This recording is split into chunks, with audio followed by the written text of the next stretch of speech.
Bismillahirrahmanirrahim. Assalamualaikum warahmatullahi wabarakatuh. Innal hamdalillah wassalatu wassalamu ala Rasulillah wa ala alihi wa ashabihi wa mawalah. Wala haula wala quwata illa billah, amma ba'd. Alhamdulillah, para pemirsa yang dirahmati Allah Subhanahu wa taala, kembali kita berjumpa dalam kajian silsilah akidah, kajian dasar-dasar agama Islam yang selayaknya seorang muslim dia memahami dan mengetahui tentang dasar-dasar agamanya.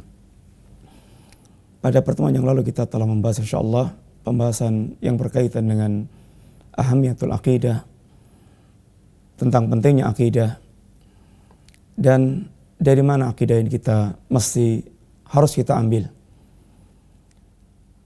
Karena akidah yang merupakan pondasi agama kita tidak boleh sembarangan kita mengambilnya, dan kita mengambil dari dasar agama Islam yaitu kitabullah dan sunnah Rasulullah sallallahu alaihi wasallam sebagaimana telah difahami para salaful ummah.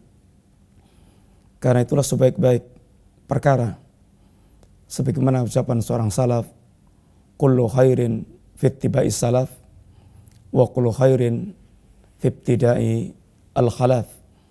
Sebaik-baik perkara adalah mengikuti salaf, dan seburuk-buruk perkara adalah apa yang diadakan oleh generasi yang akhir. Para pemirsa yang dirahmati Allah Subhanahu wa taala, pada kajian kita kali ini insyaallah kita akan mulai masuk pada pembahasan ini, rincian tentang akidah dan keimanan seorang muslim.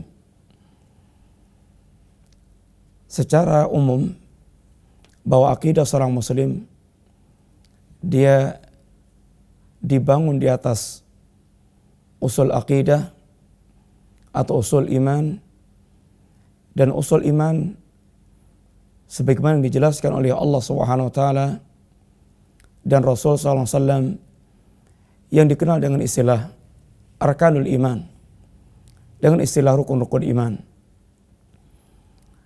Ini rukun iman yang 6 yang Allah Subhanahu wa taala menyatakan dalam ayatnya yang mulia, amana rasulu bima unsila ilaihi min rabbih wal mu'minun kullun amana billah wa malaikatihi wa kutubihi wa rusulihi la nufarriqu baina ahadin min rusulihi wa qalu sami'na wa ata'na ghufranaka rabbana wa ilaikal masir. Rasulullah SAW dan kaum mukminin mereka beriman kepada Allah Subhanahu wa taala, beriman kepada malaikatnya, beriman kepada kitab-kitabnya, beriman kepada para rasulnya, dan mereka tidak membeda-bedakan satu dengan yang lainnya.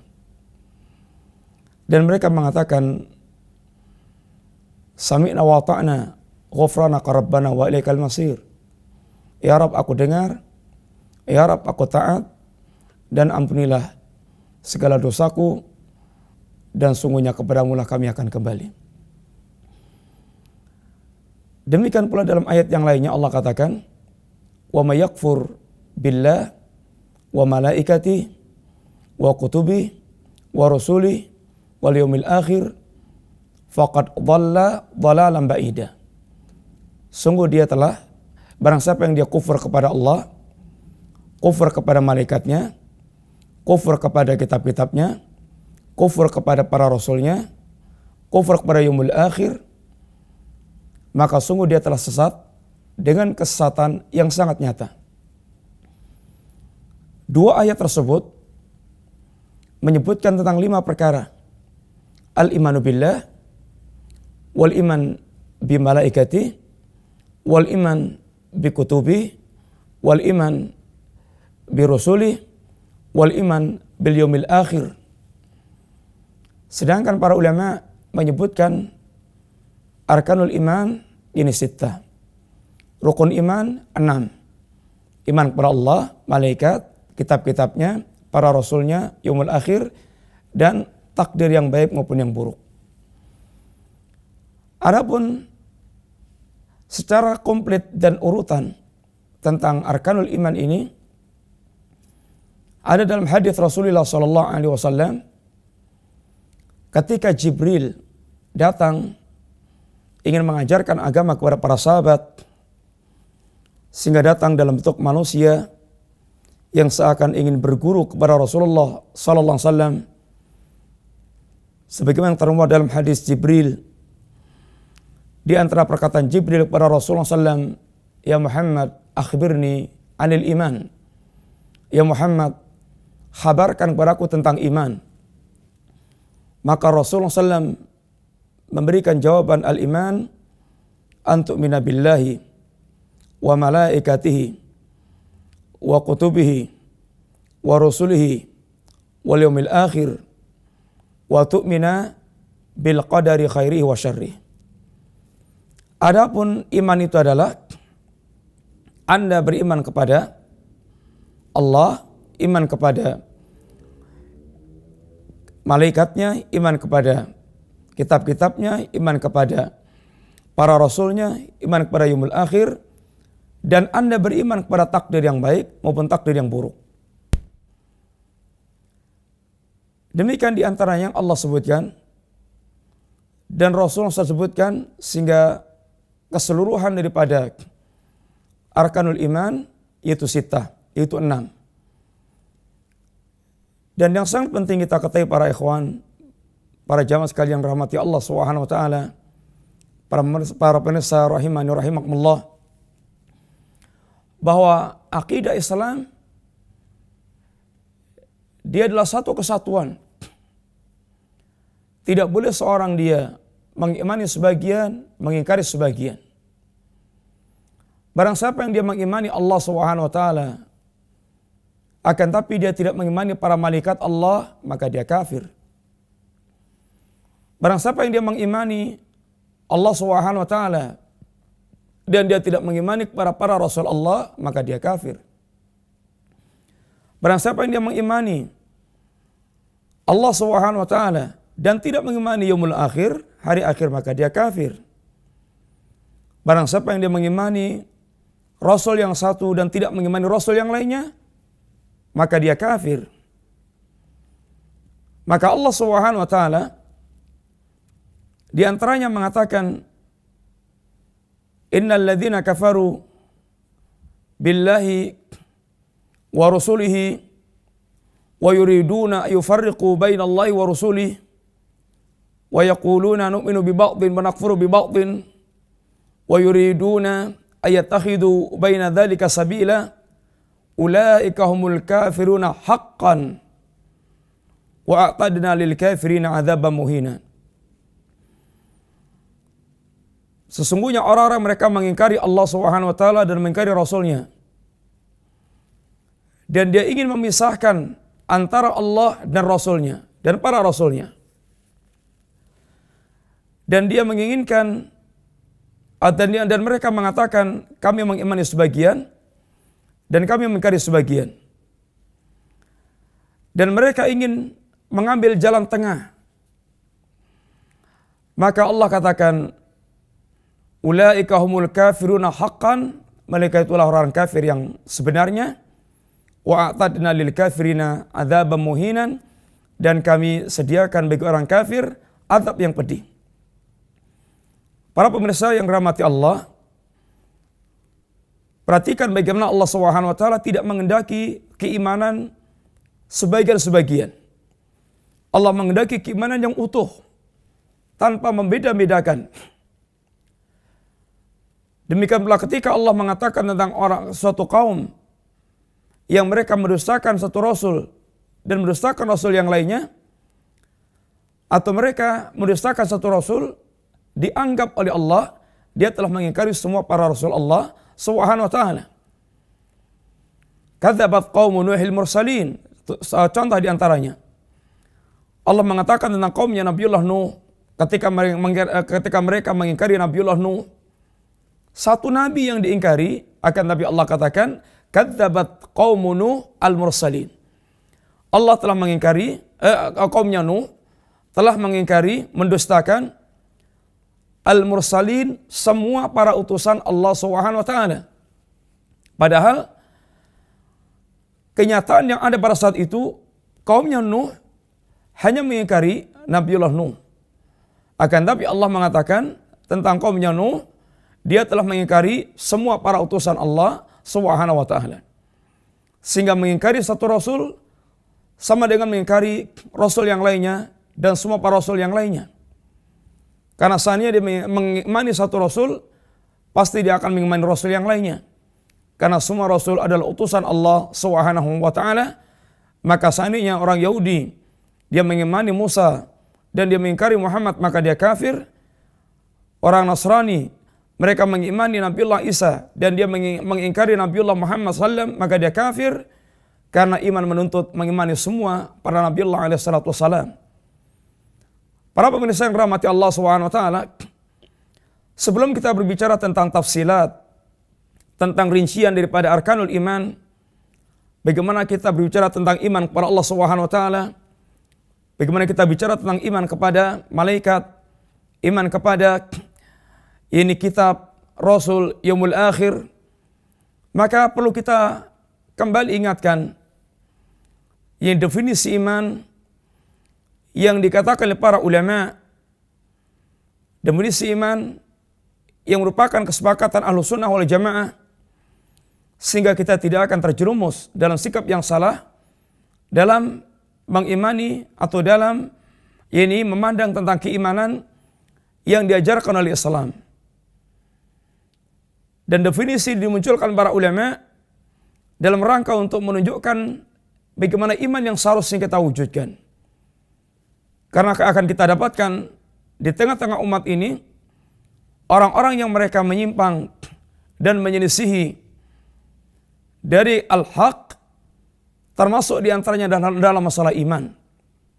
Sehingga kita melihat fenomena sebagian umat yang mereka gampang sekali mengkafirkan kaum muslimin yang terjerumus dalam perbuatan dosa besar.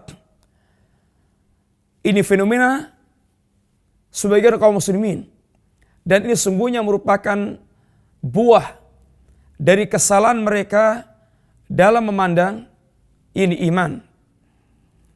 Sedangkan sebagian yang lainnya kita melihat sebagian umat ini dalam keadaan mereka sangat ceroboh dan sangat menganggap ringan tentang perbuatan-perbuatan maksiat.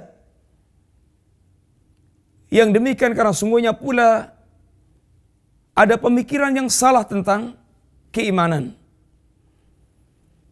Para ulama Islam yang dikenal dengan ulama Ahlus Sunnah wal Jamaah dari zaman ke zaman, maka mereka memberikan definisi iman dengan definisi yang merupakan kesimpulan dari pembahasan telaah seluruh dalil Alkitab dan Sunnah.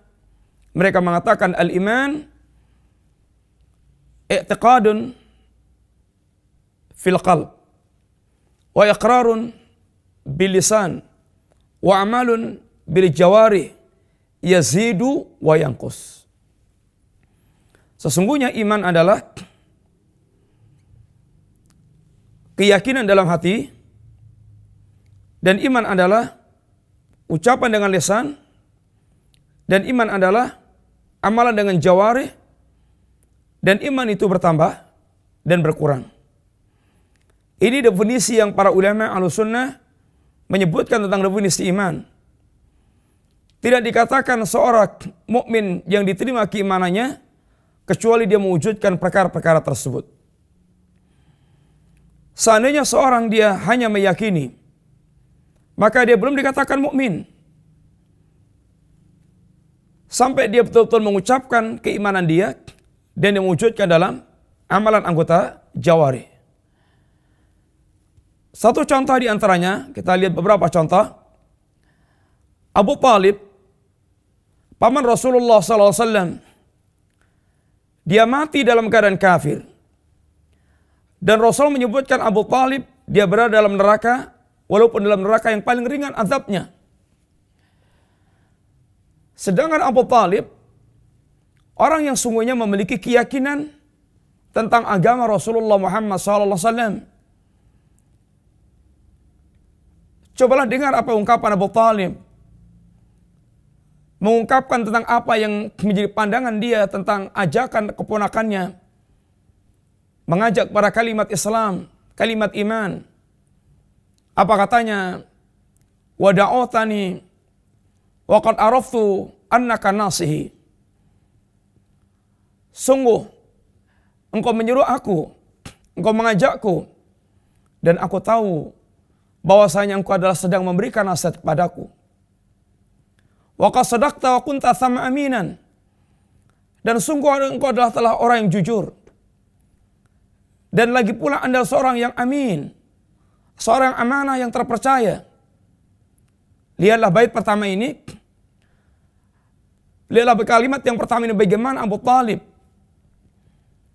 dia mengakui tentang kejujuran Rasulullah Muhammad SAW dan mengakui tentang amanahnya, al-aminnya Rasulullah SAW. Wa rabta dinan wa qad araftu annahu min khairi adyanil bariyah dinan.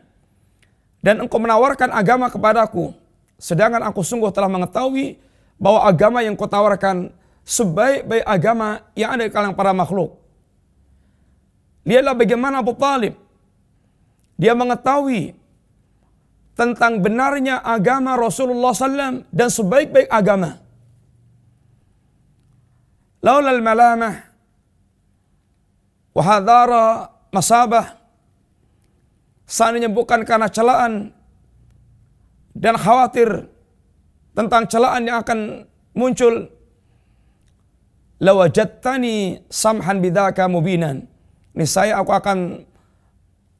akan dapatkan diriku orang betul-betul sangat menerima agama yang kau tawarkan. Para pemirsa, lihatlah, perhatikanlah bagaimana Abu Talib dia telah memiliki keyakinan tentang agama Rasulullah SAW, akan tapi sekedar keyakinan yang ada dalam hati mereka, dan dia tidak mengucapkan kalimat la ilaha illallah sebagai kalimat iman. Maka Abu Talib dia dikelompokkan orang kafir dan kekal dalam neraka. Dan di akhir hayatnya, itulah di antara rahasia kenapa dia di antaranya meninggal di atas kekafiran. Ketika Nabi mengajak dan menuntun untuk mengucapkan kalimat la ilaha illallah ya ammi qul la ilaha illallah kalimatan uhajju biha indallah.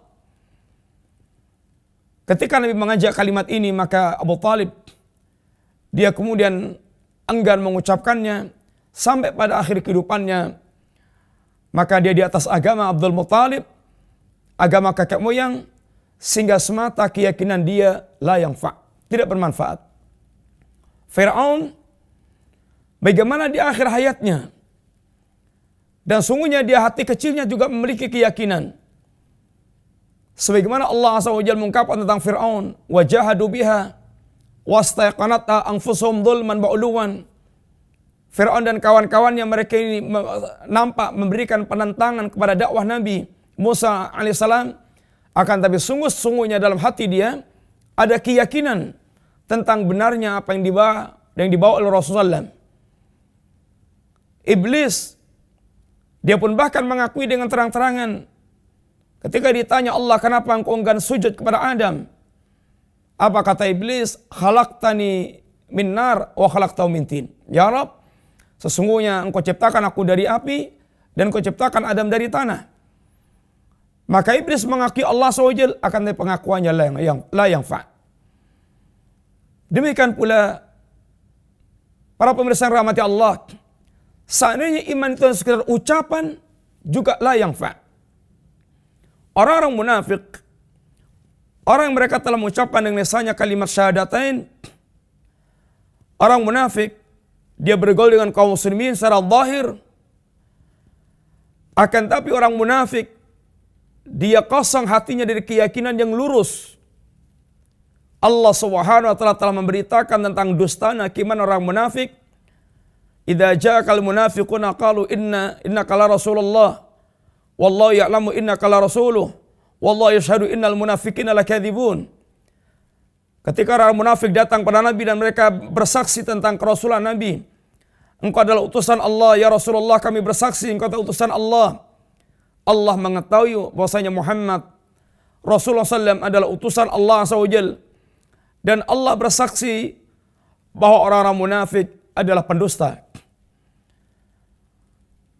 Kenapa Allah dustakan orang munafik? Karena yaquluna bi afwahihim ma laysa fi qulubihim. Orang munafik mereka mengucapkan dengan lisan-lisan mereka sesuatu yang tidak ada dalam hati mereka. Hati mereka kosong dari keyakinan yang lurus, walaupun lisan mereka mengucapkannya. Ma'asal muslimin rahimani wa rahimakumullah. Dan iman menuntut kita untuk beramal. Tidak hanya merupakan ucapan lisan, tidak hanya ucapan merupakan keyakinan hati, akan tapi hanya satu kesatuan antara i'tiqadan fil qalb, iqraran bil lisan, wa amalan bil jawarih. Karena sungguhnya Allah SWT akan membalas jannah di antaranya, ini jazaa'an bima kanu ya'malun. Jannah yang Allah berikan di antaranya merupakan balasan terhadap apa yang mereka amalkan. Insyaallah kita lanjutkan pembahasan kita tentang al-iman pada pertemuan yang akan datang bismillah. Wassallallahu ala nabiyyina Muhammadin wa ala alihi wa sahbihi wasallam. Assalamualaikum warahmatullahi wabarakatuh.